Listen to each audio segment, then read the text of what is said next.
Well, Dev has written in on behalf of his father, Narendra. His father is 65 years old and he invested 10 lakh rupees in a post office MIP, which will be maturing at the end of this month. He wants to know if he should reinvest that money in an MIP or if there are better options for him right now. He falls in the 30% tax bracket. Now, the post office MIP will offer him about 8.8% interest right now, which is taxable in his hands as a senior citizen. So for someone in the 30% tax bracket, Narendra, would you recommend he considers other options right now which are better than the post office MIP? A lot of investors think that their money should be safe and it should produce income in their retirement, but they actually may not need that income, and it looks very likely that somebody in 30% tax bracket might not be dependent on that income from that MIP investment.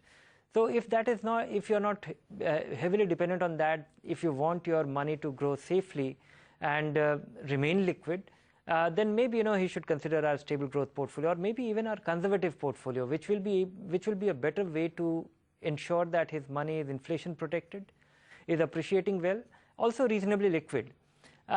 If he is actually dependent on this investment for income, then there is one option which comes to my mind, which is in the secondary market, he will have access to the tax-free bonds issued by infrastructure companies.